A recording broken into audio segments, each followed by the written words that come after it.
Yep. It happened. All right, let's do it. So, God damn it, dogs. What? Who's next? John Moxley? Who'd he kill?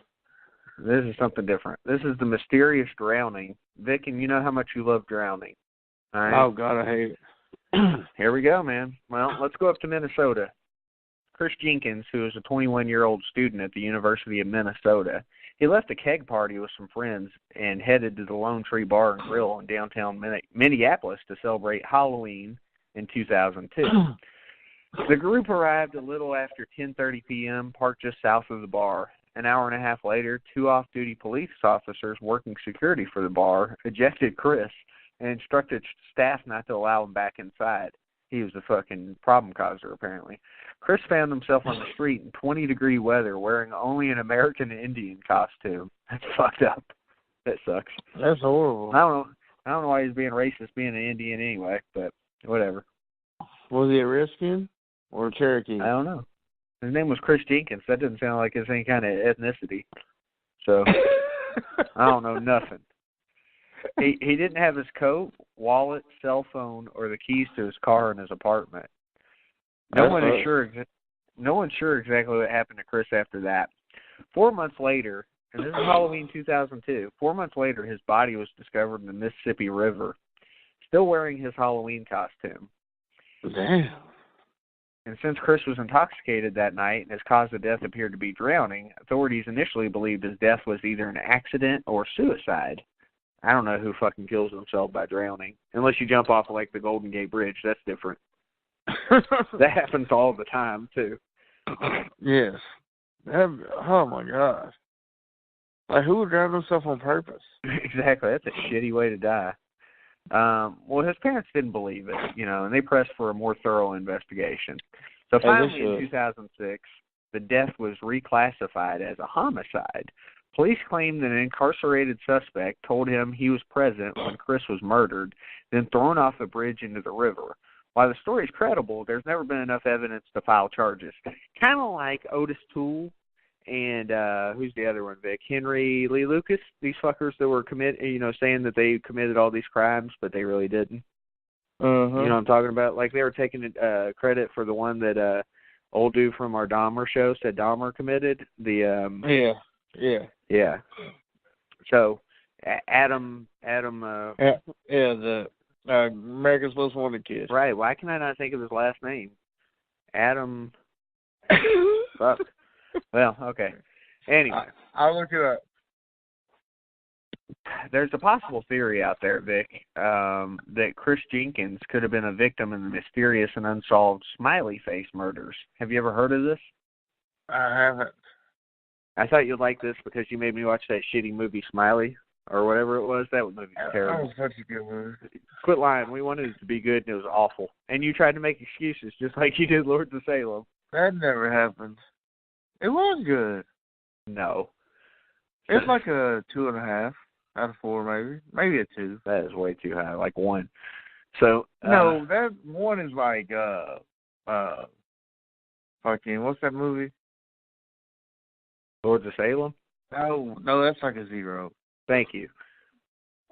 What? No, fucking. Oh my god.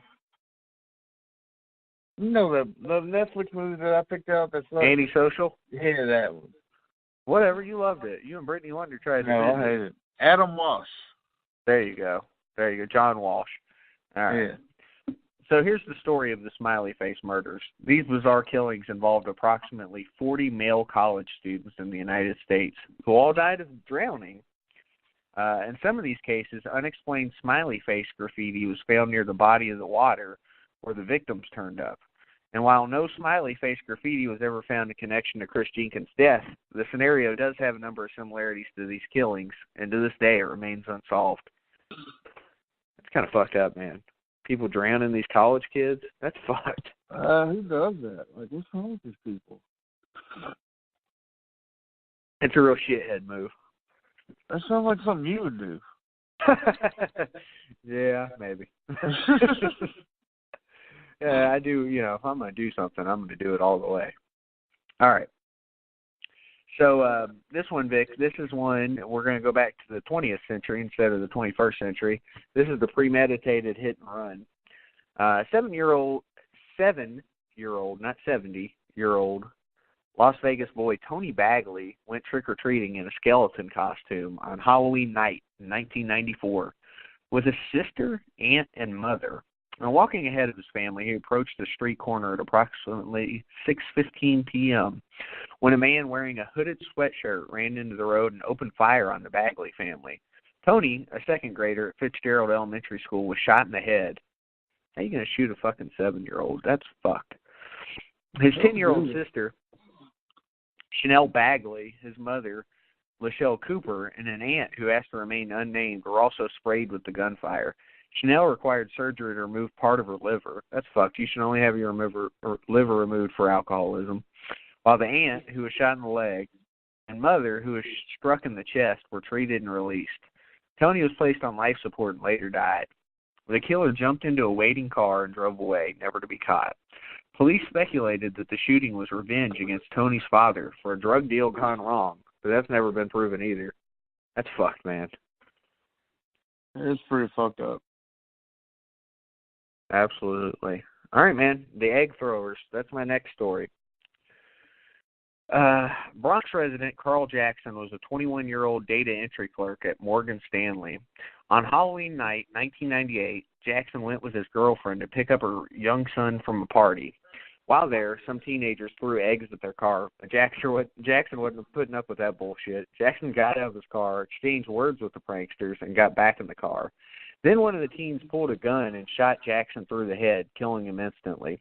Police arrested 17-year-old Curtis Sterling for the murder, and New York cracked down on egg-throwing pranks, which have surprisingly high links to violent crimes in New York City. Every October, Sterling receives a Halloween card in the mail. The cards read, "I'm glad you're still there." They're from Carl Jackson's mother. That's fucking great. Wow. All right, so do you want to see if Curtis Sterling, do you want to guess on his race? Black. Let's find out, shall we? I believe you might be right. Let's see. Nothing wrong with that. Egg. Murder. Let's see. Howling. Yeah. Come on.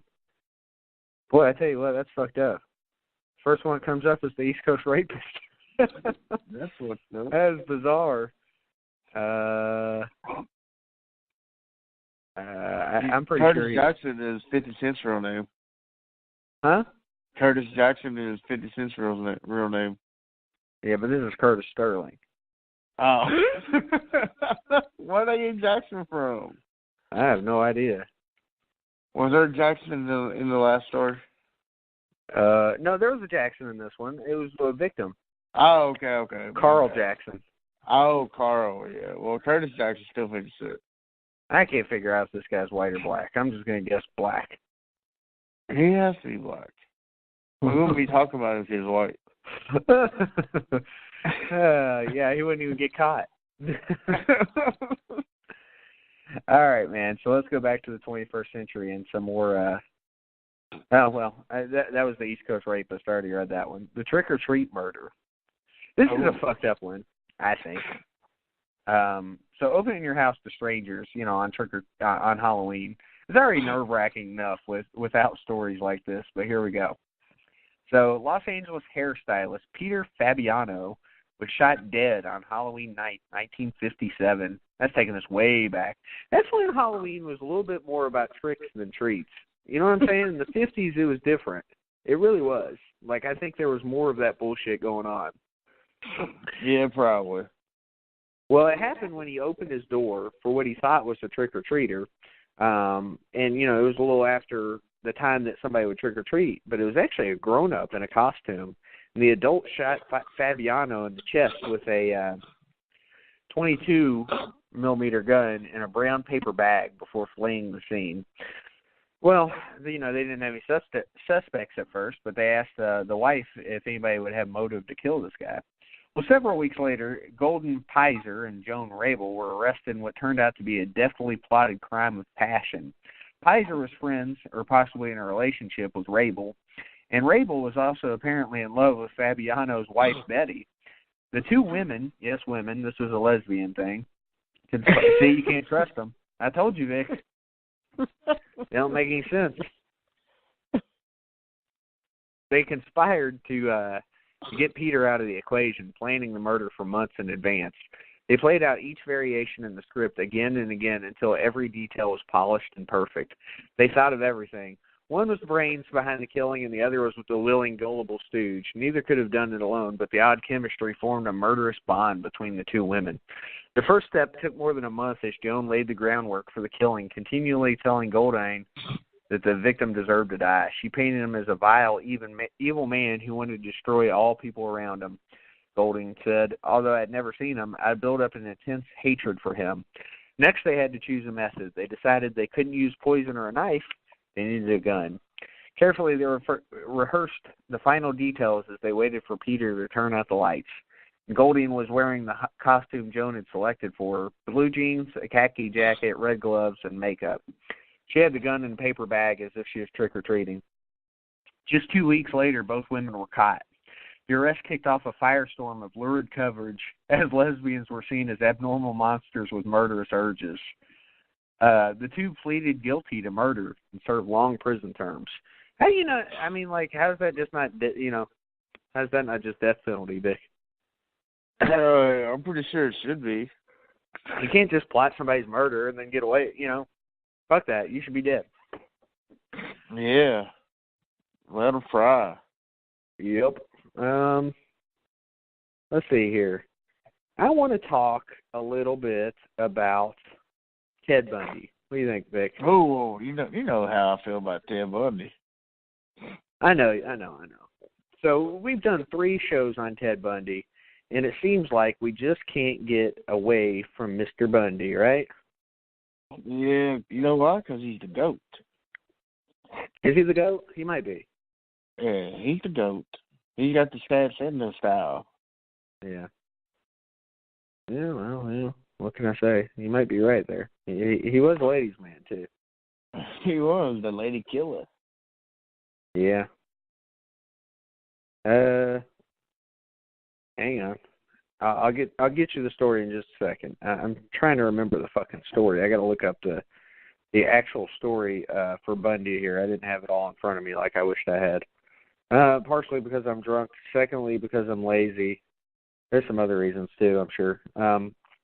The person that Ted Bundy actually killed on Halloween was Laura Amy, and I know Kevin M. Sullivan had talked about Laura Amy, and so to get into Laura Amy, she was at a Halloween party, I believe it was, on October, 31st, 1974.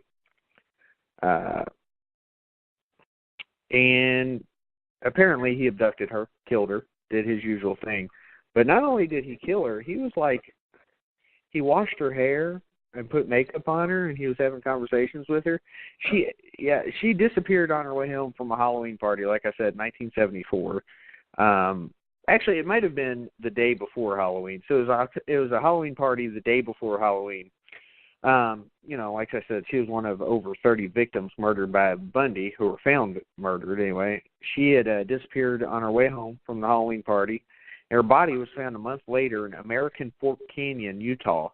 Bundy confessed to her murder shortly before his execution. So it took a while for Bundy to confess to this one, but Laura Amy coming home from a Halloween party, she had that middle part, Vic, that we always talk about with Bundy. Yeah. And she died, just like so many others.